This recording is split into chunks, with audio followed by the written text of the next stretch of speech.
works. There is nothing inherently illicit about wanting to keep your transactions private. Hi, everyone. Welcome to Unchained, your no-hype resource for all things crypto. I'm your host, Laura Shin, author of The Cryptopians. I started covering crypto 8 years ago, and as a senior editor at Forbes, was the first mainstream media reporter to cover cryptocurrency full-time. This is the August 25th, 2023 episode of Unchained. Today's episode is brought to you by Overtime Markets, your premier Web3 sportsbook. The innovative protocol is changing the game one match at a time. Powered by Thales, explore more at overtimemarkets.xyz. Arbitrum's leading Layer 2 scaling solution offers you ultra-cheap and lightning-fast transactions, all with security rooted on Ethereum. Visit arbitrum.io today. With the Crypto.com app, you can buy, trade, and spend crypto in one place. Download and get $25 with the code LAURA. Link in the description. Today's guest is Amanda Tuminelli, Chief Legal Officer at DeFi Education Fund. Welcome, Amanda. Thank you. Thanks for having me on. Last summer, the U.S. government sanctioned the Tornado Cash smart contracts. At the time, many people in crypto said that it didn't make sense to sanction software and that the government had made a mistake. But this Wednesday, the government actually went a step further. What happened? On Wednesday, the Southern District of New York indicted Roman Storm and Roman Semenov for 3 different counts of conspiracy. And we can get into what those charges actually say. But at bottom, they're saying that between 2019 and 2022, the 3 co-founders of Tornado Cash created software that the government is saying was used to commit various crimes. Yeah, one of the comments made here was that they facilitated more than $1 billion in money laundering. Does that make sense to you? You know, a lot of people in crypto, at least, make a distinction between developers and the actual software in crypto, which is, you know, as people tend to describe as decentralized. So what's your take on whether or not, you know, facilitated really is the right word?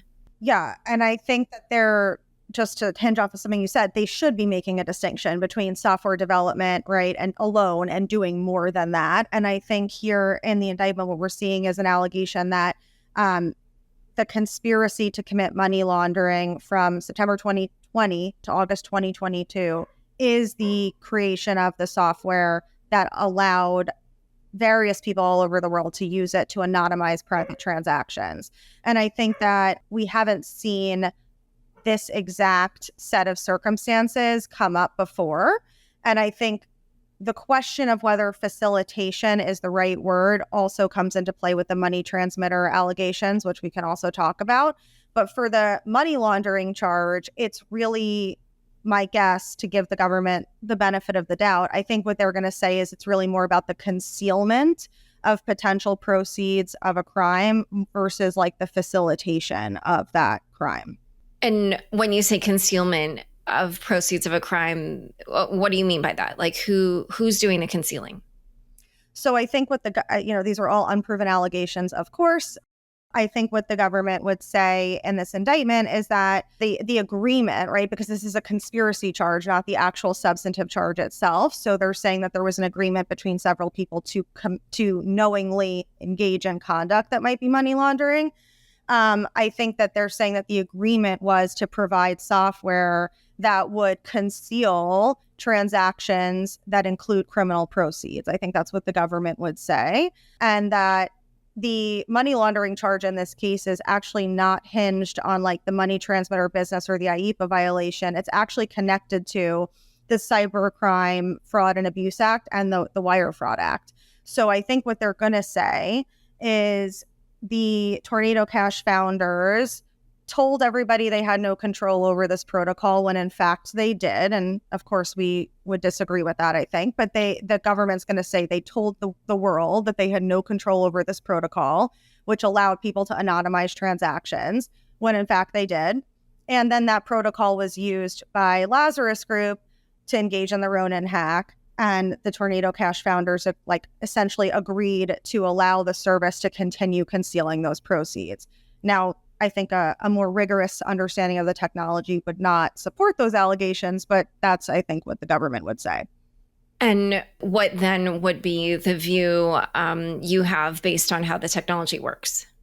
So I think that we have to look carefully about what Tornado Cash smart contracts were actually doing. And I think the keywords here are, when it comes to the money transmitter business allegations specifically, are accept and transmit.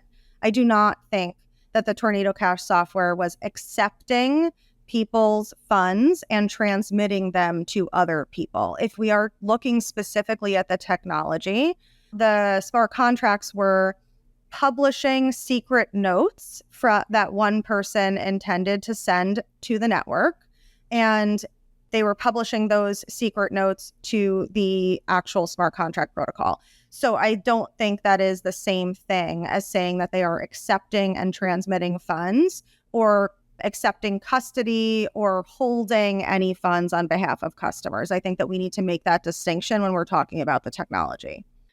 Storm's lawyer, Brian Klein, said, quote, "We are incredibly disappointed that the prosecutors chose to charge Mr. Storm because he helped develop software. And they did so based on a novel legal theory with dangerous implications for all software developers." What is that theory that they used to make the arrest? And what do you think the implications are for all software developers? So, I think that the novel theory here is the money transmitter business theory that they're alleging in count 2 of the indictment. I think that we have not seen an indictment package together a user interface, smart contract protocol, and what the government is going to say, marketing and promotion of services, and call it a service, or so that they can call it a business, so that they can then say it's a money transmitter business. I think we have not seen that before. And as Brian said, and Brian is an amazing lawyer, and we should always listen to him when he's talking about criminal defense cases. But I think the point he's making is, from Storm's perspective, he developed this software. And just because he developed this software and some other person in the world used it to do something bad, Storm should not be held responsible for simply putting that software out into the world, right? That is not fair. That would have huge ramifications for all software developers everywhere. You can use anything, to commit a crime. So I think that there is a really big chilling effect that could happen if this kind of theory is extrapolated out. Yeah, I mean, this really strikes at the core of decentralization, which is, one of the foundational principles of the crypto movement.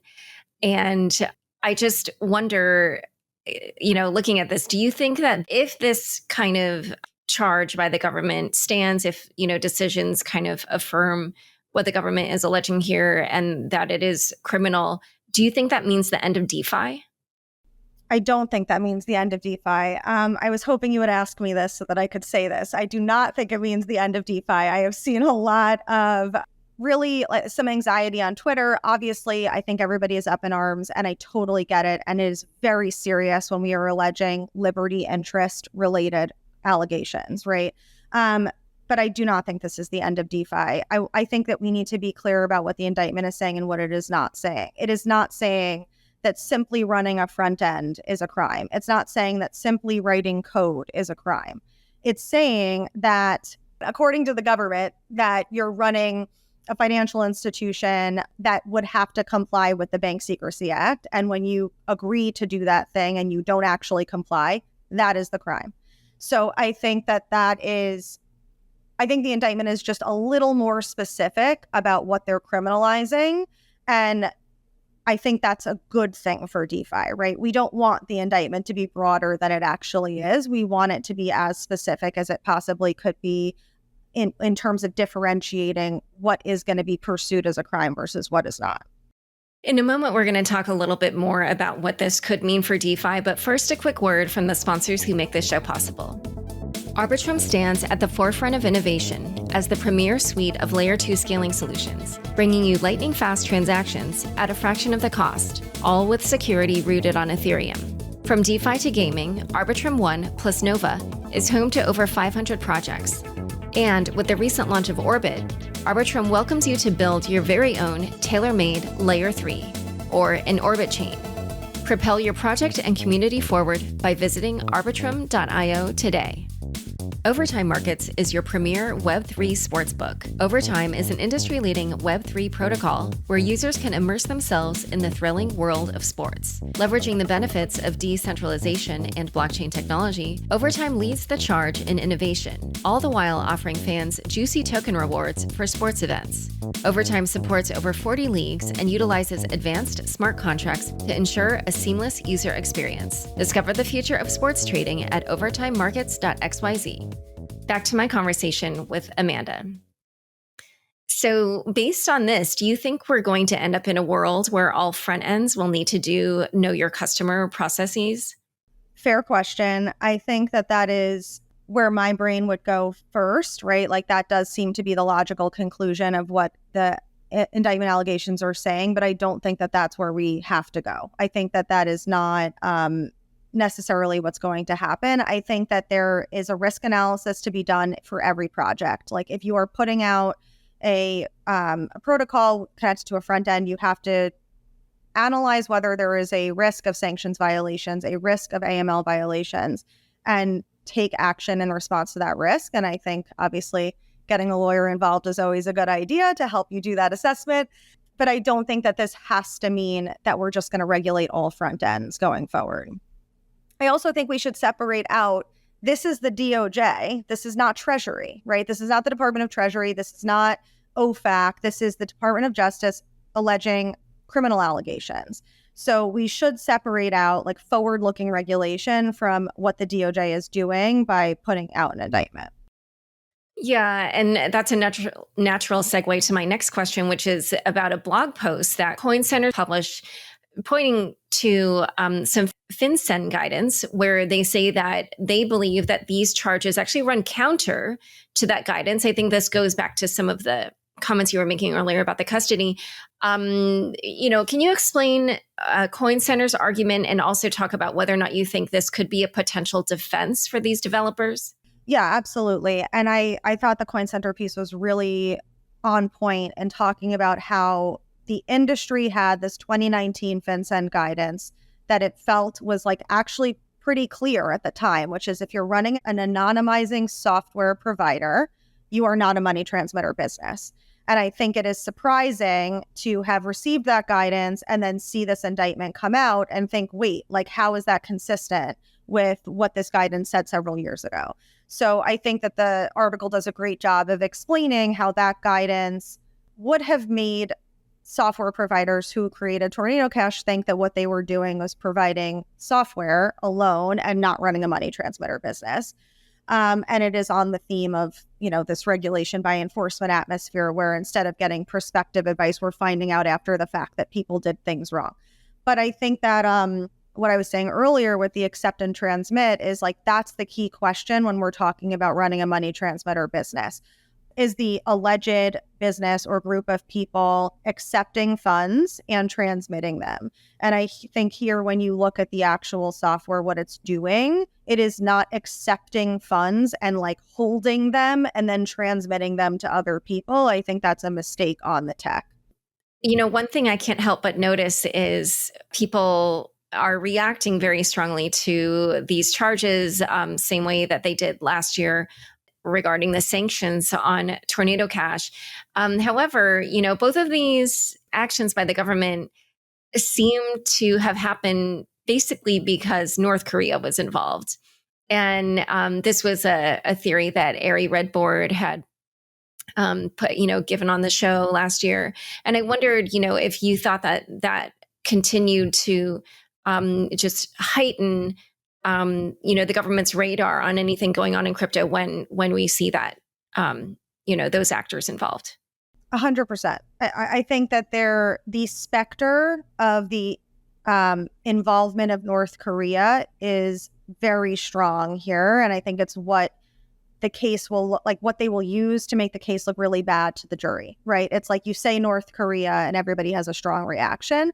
I also think you see this theme in the indictment that is like very anti-privacy, anti-encrypted messaging apps, anti-you wanting to keep your transactions private, right? Like I think that it is like part of this package of we're going to make this look as bad as we possibly can because they want to convince the jury that there were crimes committed here. And in order to do that, they have a high burden and they need to meet that burden. So they're going to use, I think, the tools that they have in their arsenal to make it look really bad.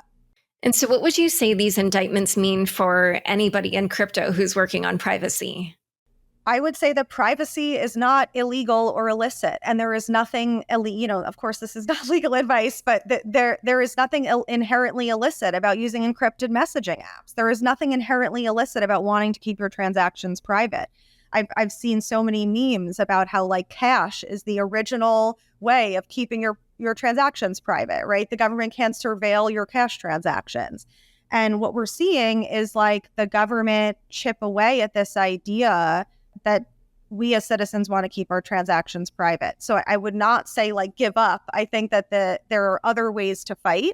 And just because we've received like one indictment, that does not mean we don't continue to educate lawmakers and policymakers and look at like the policy side of this world as a place where we can make more headway in favor of privacy rights.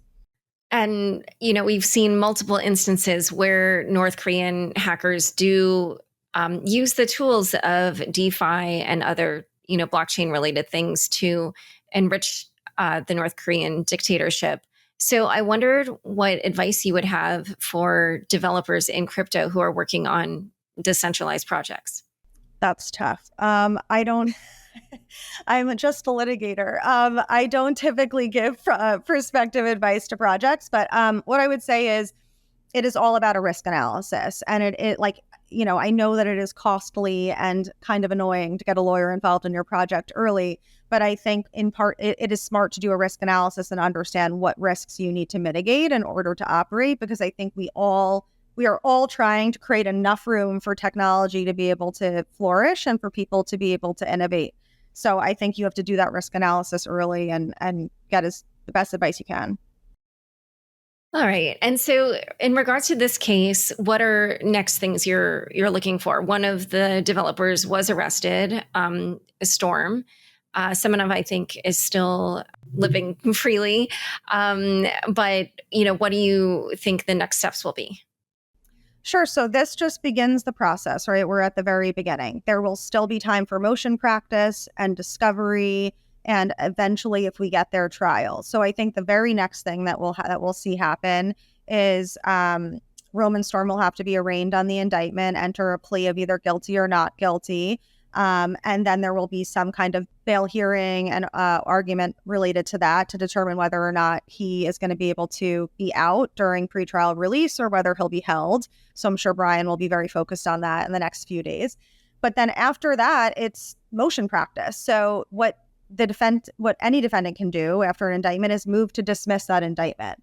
And I imagine we'll see motion practice here to that extent, like in consistent with Brian's statement about this, his client is a software developer and all he did was develop software. We might see some motions that reflect that theme. And then once we get past motion practice, there will be discovery. The government has to produce evidence that they plan to use at trial. So they will have to give that discovery evidence over to the defense. And then there are some reciprocal obligations for the defense to also produce discovery they plan to use at trial. And then at the very end, we would see pretrial motions about what evidence can come in and out. We might see some expert discovery. I would imagine in a case like this, there will be experts called to talk about what the technology actually does and doesn't do. And then there would be a trial if there's no plea. And, we've discussed a few different things that you seem to believe the government got wrong. One around the money transmission, another around writing software. And I was curious, what do you think are the two Romans' best defense? So I think that it's important to note again that these are conspiracy charges. So the government does not need to prove that the underlying violation occurred. They only need to prove that two people or more agreed to engage in conduct that would result in a violation. So I think the best defense to a conspiracy is we didn't have an agreement to do anything illegal, right? So if you are able to show that you either didn't know the aims, like the goals of the conspiracy, or you didn't agree with somebody else to do a crime, then that is your defense to a conspiracy charge. Okay. All right. Well, this has been super interesting. Thank you so much for coming on Unchained. Thank you. Don't forget, next up is the weekly news recap, today presented by veteran crypto reporter and Columbia University Knight Bagehot Fellow, Michael Del Castillo. Stick around for This Week in Crypto after this short break. Join over 80 million people using Crypto.com, one of the easiest places to buy, trade, and spend over 250 cryptocurrencies. Spend your crypto anywhere using the Crypto.com Visa card. Get up to 5% cash back instantly, plus 100% rebates for your Netflix and Spotify subscriptions, and 0 annual fees. Download the Crypto.com app now and get $25 with the code LAURA. Link in the description. Hello, and thanks for tuning into this week's Crypto News Recap. I'm Michael Del Castillo, a Knight Bagehot Fellow at Columbia University. Just after Laura finished recording the podcast, news broke that Tornado Cash co-founder Roman Storm had gotten out on bail, according to his lawyer Brian Klein, who added on a tweet, "I remain very disappointed that the prosecutors charged him because he developed software. Their novel legal theory has dangerous implications for all software developers." In other legal issues this week, the former FTX CEO Sam Bankman-Fried legal saga continues to unfold. On Wednesday, U.S. federal judge Lewis Kaplan granted Bankman-Fried's lawyers permission to visit their client at the Metropolitan Detention Center in Brooklyn, New York, in preparation for his trial starting on October 3rd, according to a CoinDesk report. However, the FTX founder's request for daily meetings at his lawyer's office or to transfer to a lower security prison was denied. Elsewhere, prosecutors at the U.S. Department of Justice filed a proposed set of jury instructions for Bankman-Fried's trial commencing in October, detailing the 7 counts against him, including wire fraud and money laundering. Bankman-Fried's legal team's strategy and the court's decisions this week set the stage for the highly anticipated legal battle in the crypto space. Judge Kaplan granted Bankman-Fried permission to meet with his counsel in a cell block attorney room, allowing access to an internet-enabled laptop where he can view documents previously loaded as part of his defense. His lawyers have expressed concerns over delays and the voluminous discovery, including a list written by former Alameda Research CEO Caroline Ellison titled, quote, "Things Sam is freaking out about," end quote, including Alameda's trading hedges and, ironically for a man once widely described by reporters as the White Knight of crypto, negative press coverage.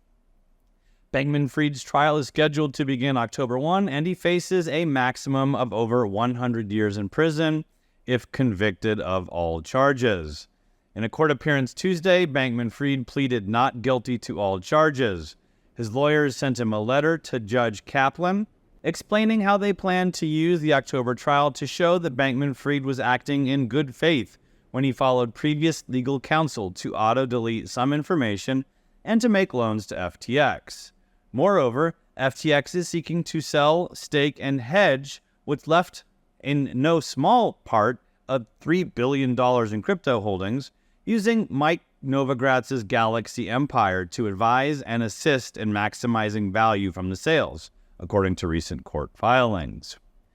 OG DeFi liquidity protocol Balancer faced what appears to be a critical vulnerability affecting the latest version of the software that defines the liquidity pools behind much of the global crypto trading activity.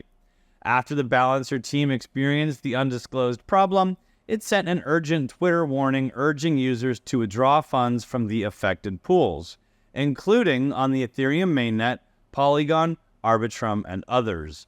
In a tweet, the team claimed it secured most of the total value locked in the protocol, but some funds remained at risk. In spite of being partially decentralized, Balancer users last year voted to give a small group called the Balancer Emergency SubDAO the vow to kill vulnerable pools, enabling a proportional exit from the affected pools. Although Balancer estimated that just $10 million was still at risk, data shows that over $200 million has been withdrawn, with TVL falling a whopping 25% to around $544 million. The team plans to provide additional details through a post-mortem report at a later time, reflecting what appears to be a swift and coordinated response to a potentially significant weakness in the DeFi space.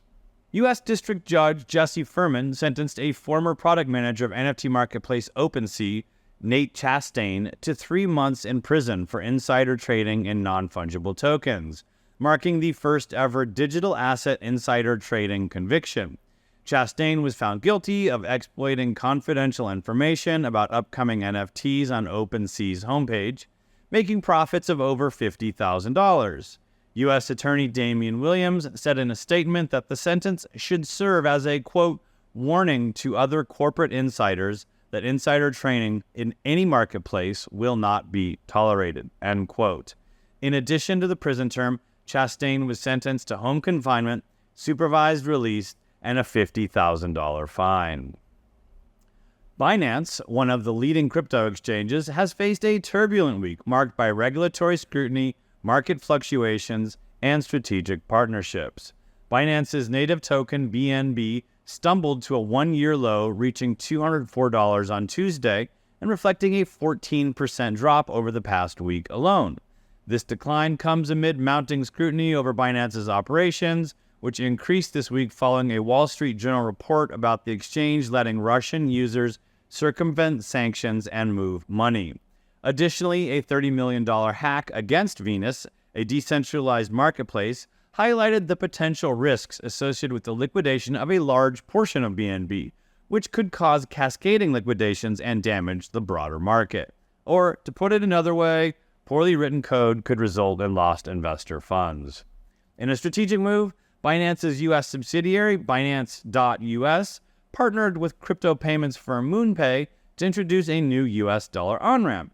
This partnership allows users to exchange dollars for the Tether coin, aka USDT, which will be the new, quote, base asset, end quote, for transactions. Users can buy USDT using debit or credit cards and payment services like Apple Pay and Google Pay. However, some have expressed frustration over the high fees incurred while using MoonPay. Speaking of regulatory challenges for exchanges, Luxembourg-based cryptocurrency exchange Bitstamp will end its Ether staking services for U.S. users starting September 25, according to a statement provided by Bitstamp US's CEO to news site The Block. The decision follows recent actions from the SEC that targeted similar staking services seen as investment contracts. Coinbase acquired an equity stake in Circle, marking a significant partnership development amid challenges for USD Coin, or USDC, as it is perhaps better known. The joint announcement also detailed the expansion of USDC to 6 new blockchains, increasing the total number of chains supporting USDC to 15. This move comes after a turbulent period for the stablecoin, with its market cap falling from $55 billion in July 2022 to less than half that, or about $25 billion at press time. The two companies will continue to generate revenue from USDC reserves interest income, sharing it based on the amount of USDC held on each platform. In a potentially important shift in strategy, Circle will assume full control over USDC issuance and governance. In 2018, Coinbase and Circle co-launched the Center Consortium to jointly manage USDC and planned to onboard additional members as the asset expanded its reach. That project is no more. In spite of shuttering the Center Consortium and the shift of power, Circle CEO Jeremy Allaire emphasized his commitment to making USDC the most widely used digital dollar in the world in a tweet. The U.S. Federal Bureau of Investigation issued an alert regarding the activities alleged of North Korean hackers, warning cryptocurrency companies of a potential cash-out attempt involving stolen Bitcoin worth over $40 million. The alert focuses on hackers belonging to Trader Group, that's TraderTraitor Group, believed by the FBI to be associated with the Democratic People's Republic of Korea. The group is also believed to be the latest incarnation of a team of hackers identified separately as both the Lazarus Group and APT38, known for spear phishing methods where counterfeit emails are used to trick readers into clicking on links that introduce software that steals money and data, locks out authorized users in exchange for a ransom, or any number of illicit actions. The FBI's investigation has tracked approximately 1,580 Bitcoins stolen by the group from several significant heists, including thefts from payment processor AlphaPo and others. The agency has urged private sector entities to closely examine blockchain data associated with Bitcoin addresses its agents suspect of being involved, and called for increased vigilance against transactions involving these addresses. In a related note, the FBI on Thursday announced it has seized nearly $1.7 million in cryptocurrency between March and July of this year, with the majority of its seizures coming from a single exchange, Binance. On a more lighthearted note, Bitcoin, as you all probably know, has not been performing so well. For a more upbeat interpretation of the down market, your market update from stand-up comedian Ginny Hogan is just below. Bitcoin's price plunged dramatically last week, which is wild. I had no idea it had been up to begin with. But it's true, Bitcoin dropped from 29 to 25, which is to say it started getting Botox. At one point, Bitcoin shed 7% of its value in just 20 minutes, which feels like it could be the advertising for a new Pilates program. And the price plunge led to mass liquidations, which is not nearly as sexy a phenomenon as the term suggests. But it's a bummer. Like, imagine you were planning to use your Bitcoin to buy a large plot of land in Siberia to evade taxes. Now you can only buy a medium large plot of land in Siberia to evade taxes. And it was crypto's biggest one-day fall since the collapse of FTX, which was actually less than a year ago. Can you believe that in just 9 months, SBF produced about 72,000 Excel spreadsheets proving his innocence? So productive. The only thing I can do in 9 months is like make a baby. McKinsey should totally hire him. I hear they have good Wi-Fi in his jail. Thanks so much for joining us today. Unchained is produced by me, Laura Shin, with help from Kevin Fuchs, Matt Pilchard, Zach Seward, Juan Aranovich, Sam Sriram, Ginny Hogan, Leandro Camino, Pam Majumdar, Shashank, and Marka Kuria. Thanks for listening.